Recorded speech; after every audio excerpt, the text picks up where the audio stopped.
All right, we're doing our kidney slides today, looking at from some of the images from our slide collection in the lab. I suggest that you might want to go back and look at your lecture video on the kidney and the glomerulus and the kidney corpuscles and so on before you do the rest of this video here. We're going to begin in the kidney looking at the capsule. And remember, the capsule has two layers. There's an outer layer to the capsule out here that's just a normal dense collagen with scattered fibroblast cells. These are good fibroblast nuclei here. And then an inner layer that is a little more compact, and it includes what we call myofibroblasts that have a contractile ability. And you can definitely see the color difference between this outer layer of the kidney capsule and the inner layer of the kidney capsule here. So we have the outer layer, inner layer, normal fibroblast nuclei, and then myofibroblast nuclei showing up in this view. Everything inside of here would be kidney tissue.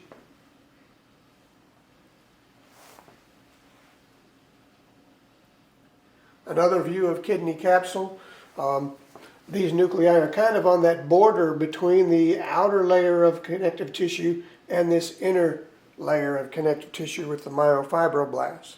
But again, you can see a difference between the outer and inner layer of the capsule. A third example, this would be the inner layer right here, and there's just a very thin outer layer on this kidney. So that's the capsule, the kidney capsule. Next, we're going to go deep into the kidney and look at a renal corpuscle. There are three renal corpuscles here, 1, 2, and 3. This center one is a good example of a renal corpuscle. You can see the glomerulus inside. You can see Bowman's capsule, that white space around it here. And we have a definite vascular pole where the vessels attach to the glomerulus. And we have that renal or urinary pole over on this side where the proximal convoluted tubule begins over on that end of the structure. So that's a good section of a renal corpuscle. Also in this section we can see the difference between proximal convoluted tubules that have this kind of fuzzy look on the inside due to the microvilli on the inside of that. And we have distal convoluted tubules that have a fairly smooth inside, an open lumen to the distal convoluted tubules. So we have proximal and distal convoluted tubules. We have a few arteries here. There's a small artery here. You can see the nuclei of smooth muscle that go around it here, and then there's some nuclei of endothelial cells. Again, over here on this side, you can see endothelial nuclei running in this direction, and then smooth muscle that wraps around that. So there's an artery here, there's a small artery there, there's another artery over here on this side.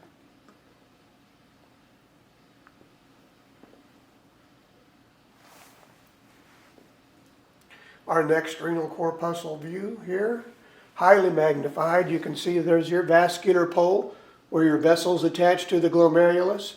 In this one you can see a lot of red blood cells in the capillaries that run through the glomerulus. And here's the connection to the proximal convoluted tubule over here on this side. So we have Bowman's capsule space here. We have some simple squamous nuclei of Bowman's capsule here and there around. And we also see that the cells get taller. They're not squamous, they're cuboidal as you approach that proximal convoluted tubule over here. We're going to be looking for some of the cell types that are involved in the glomerulus. Here's a good example of an endothelial cell. It's right inside of a capillary there. Here's another one. We're going to be looking for podocytes that kind of bulge out to the outside of the glomerulus as well. Most of the tissues around here are proximal convoluted tubules. It's about the only thing I see. This could be a distal convoluted tubule over here and down here in the corner.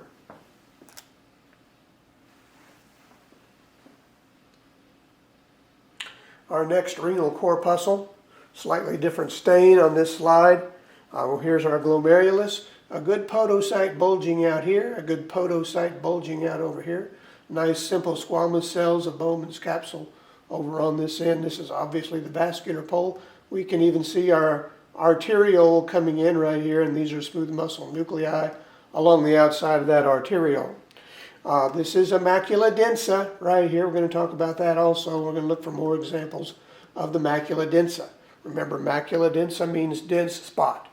Macula means spot, densa means dense. And here we have all these nuclei crowded up close together right at that vascular pole of the glomerulus, or of the renal corpuscle, I should say.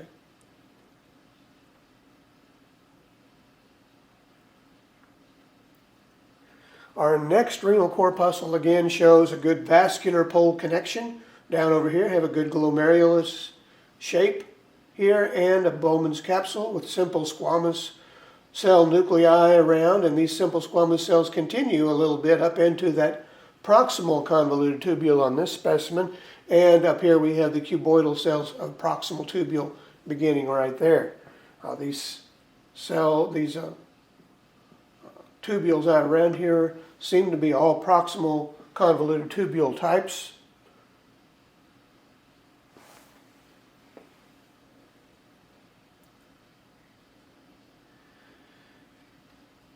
Here's another example, and it shows the macula densa. Look how crowded these nuclei are along here. So we've got kind of a long section of our distal convoluted tubule that comes up next to this end, that vascular pole of the renal corpuscle. We've got simple squamous cells that come around here, and then they start getting taller. We're getting cuboidal cells over here. We must be close to the urinary pole where the proximal convoluted tubule connects to this Bowman's capsule.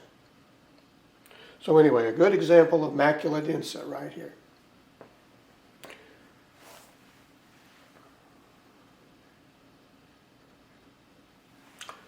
Another example, same sort of thing. We've got these cells crowded up right here, making the macula densa close to the vascular pole of the renal corpuscle. We've got a good Bowman's capsule, simple squamous cells around, podocyte nuclei here, just a few of them right here.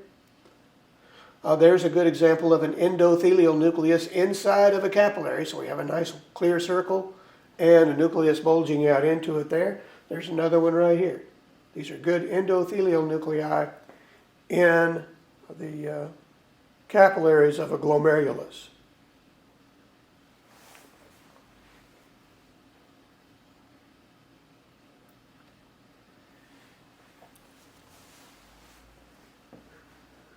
Same thing again here. Down here at the bottom, right in here, we have the macula densa, crowded nuclei, all on this side of a distal convoluted tubule there. Let's see, here's our nice glomerulus in there. We have some, there's a good example of an endothelial cell within a capillary. Here's another one right here. I don't see any really great examples of podocytes in there. Simple squamous cells of Bowman's capsule along here. These are all proximal convoluted tubules, this fuzzy inside look on the proximal convoluted tubules here.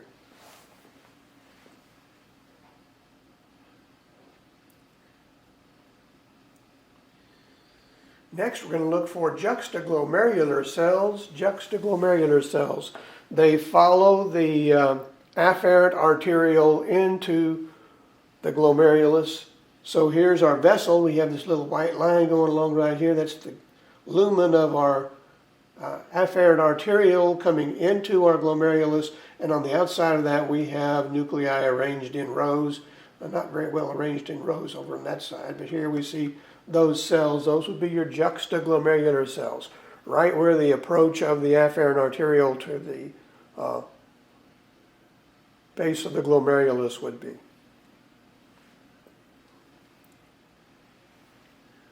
So those are juxtaglomerular cells. Let's look at our next example here.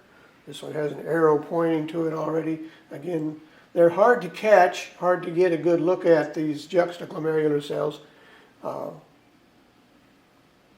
But you're looking for a row of nuclei on the outside of an afferent arteriole.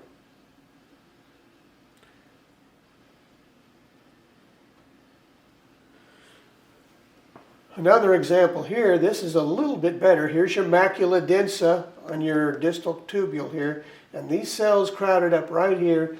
There's your afferent arteriole coming in from the bottom. These are mostly smooth muscle nuclei out here, but as you approach, they become a little more tightly packed and are known as juxtaglomerular cells right in through here, these cells right here. Juxtaglomerular cells. A nice glomerulus here. There's a good endothelial nucleus here and here. There's a podocyte bulging out there, and over here on this point, another podocyte right in here.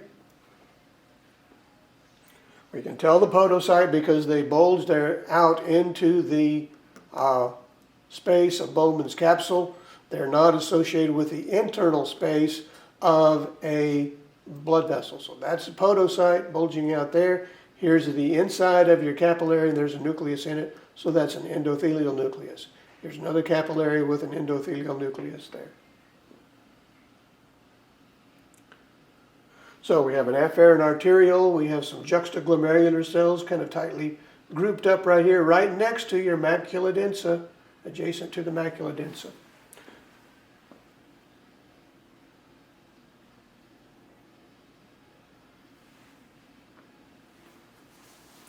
Now mesangial cells. Mesangial cells are even harder to find sometimes than the juxtaglomerular clumpings. I always say that they have oblong nuclei that are situated around the base of the vascular pole here, just adjacent to the vascular pole, and they're not in any ordered position. They're kind of like jumbled jelly beans packed in there close to the vascular pole of the glomerulus, or the renal corpuscle. Here's a good example of a proximal convoluted tubule next to a distal convoluted tubule in here.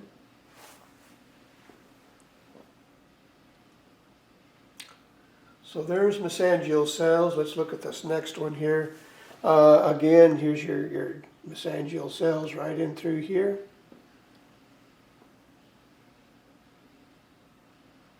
Not part of a afferent arteriole, not part of a macula densa. They're just kind of irregularly shaped cells stuffed in there next to the base of the vascular pole. A nice glomerulus here, Bowman's capsule, simple squamous nuclei around there. Good podocyte nucleus kind of bulged up there. So we can look through there again and try to find some endothelial nuclei. There's one right there.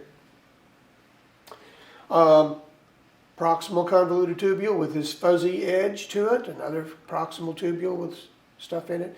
And of course this one is clear. This would be a distal convoluted tubule here. A distal convoluted tubule over to this side.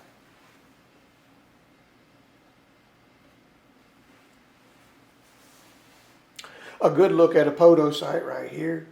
Bulging nucleus up into Bowman's capsule. A good look at an endothelial nucleus in a capillary there and right here.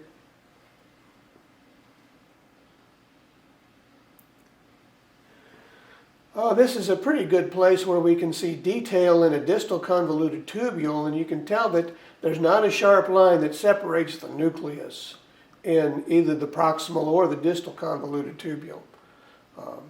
Right here, there's a little capillary space outside of that. Let's see. Same thing over here in our proximal tubule. You don't see good lines of separation between our individual cells. That's because of that interdigitation where the membranes of the two neighboring cells will kind of intertwine with one another, interdigitate with one another.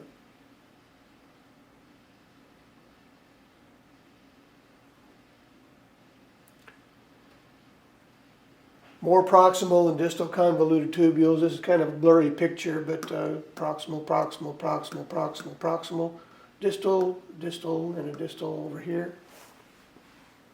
And again, you don't see the separation of the cells. There's no line dividing this cell from the neighboring cell in any of these proximal or distal tubule examples. Oh, this is a similar kind of picture, same kind of thing. Don't need to go into that anymore. Let's look at the next example. This shows the same kinds of tubules, but in longitudinal view. As you approach the medulla, instead of being all twisted around and making all circular kinds of shapes, we see some elongated segments of the tubes. So here's part of a distal tubule coming through here. You can see a definite margin on there. Notice how the nucleus kind of bulges out into the space a little bit, so that your nucleus takes up a apical position toward the top of the cell. You don't see that quite as much in the proximal tubule, but anyhow, so this is proximal tubule, this is distal tubule. These are the straighter segments as you go into the medulla of the kidney. Now we're looking at a collecting duct. These are the collecting ducts, and this one happens to be columnar epithelium here, but there's definite lines that separate each cell to make it a collecting duct here. So it's easy to tell if it's collecting duct or distal tubule. If you can see these lines between it, you know it's collecting duct.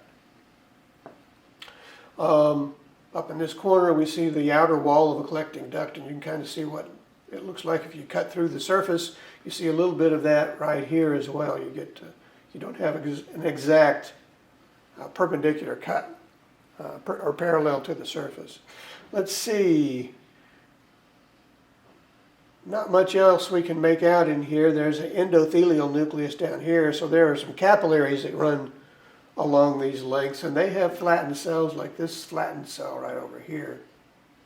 There's a number of endothelial nuclei. They'll have those flat, elongated nuclei in that view.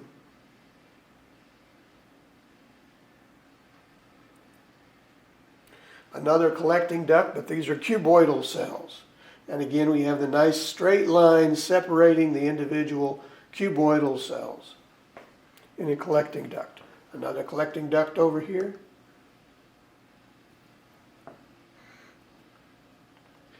In this region, we have a kind of a combination of loop of Henle examples and capillaries. So you have a mix of capillaries and Henle loops. We're going to look at the Henle loops in more detail here in a minute.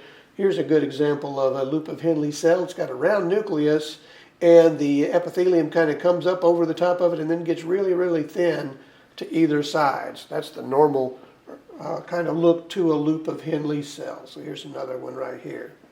If it's an endothelium, then you're going to have a nice flat nucleus like we see right here in this one. More flat nuclei right up here.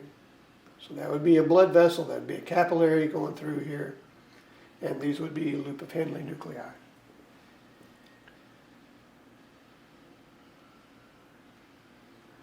Now here's a cross-section through the medulla region of the kidney.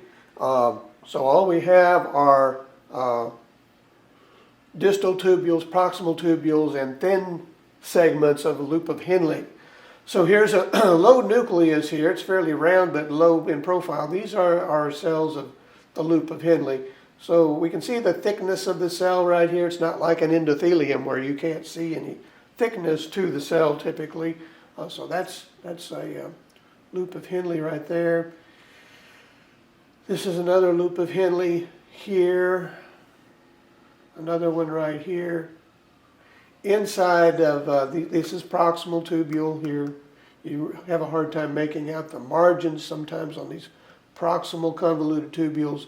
In a distal tubule, you have a nice straight line around the margin. So here's your distal tubule. These are proximal convoluted tubules. This is loop of Henle. And there's a capillary.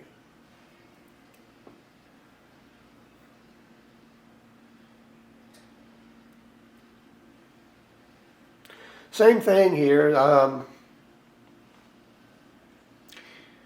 These cells where you can see the cytoplasm get thick right next to the nucleus, that's the key that tells you that's a loop of Henle.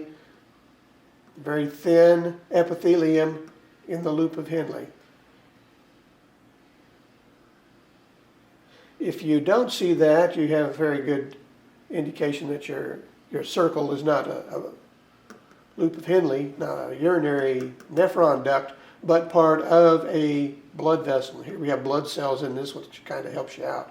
But anyway, you don't see that thickness of epithelium rise up to the side of the nucleus in there, in a vascular structure.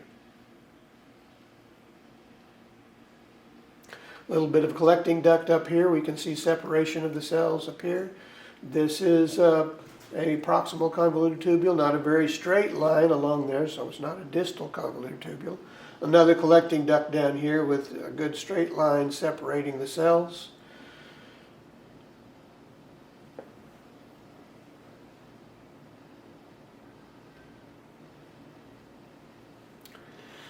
Another highly magnified view down in the medulla region of the kidney. We have a good straight line separating our collecting duct cells all through here. Sometimes you have a double nuclei in some of these collecting duct cells, and this one here too.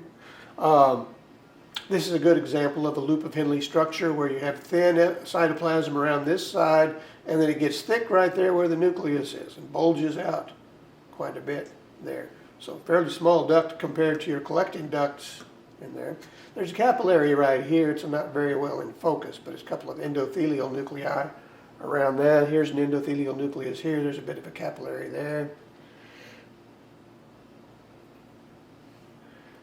These are our loop of Henle cells. So this is a loop of Henle here. There's a loop of Henle right here. Another loop of Henle right here. These cells in that circle.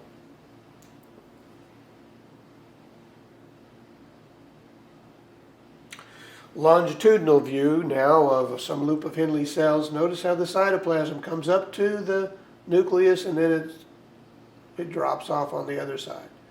So it kind of forms a little mound here where those nuclei are in the loop of Henle.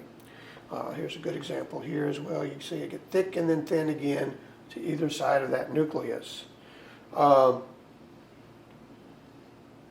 to find a good capillary. Of course, up here, these are all red blood cells along here, so we know that's a vessel, and these are endothelial nuclei up here.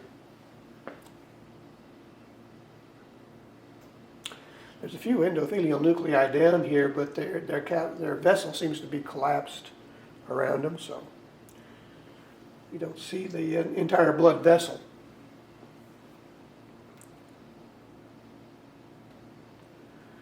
Again, the longitudinal arrangement of blood vessels and the loop of Henle, the thin segments of loop of Henle, and we're pointing to, again, one of those loop of Henle nuclei where the cytoplasm kind of comes up to it and then drops away to a very thin cytoplasm on either side.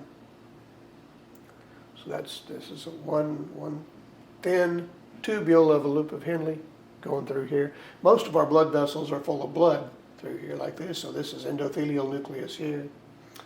Here.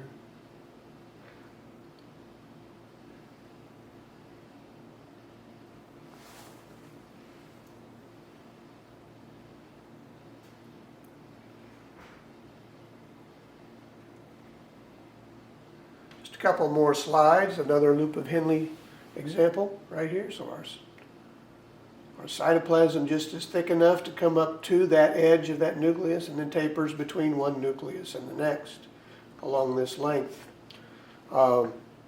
This has some proximal convoluted tubule going on here, a distal convoluted tubule down here and down here.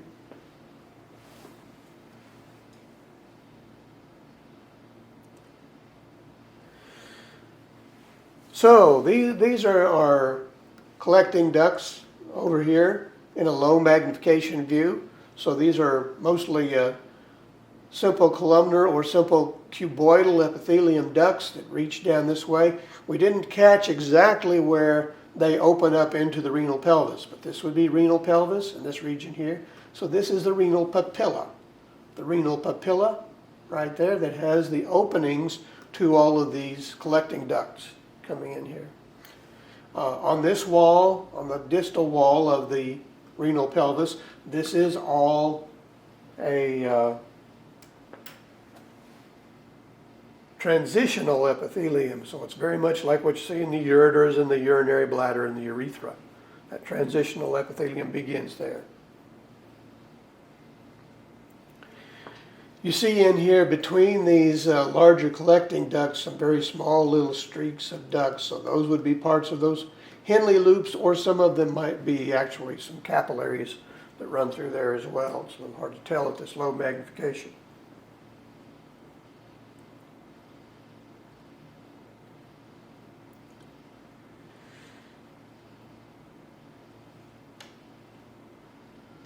We were supposed to have a transitional epithelium picture up there.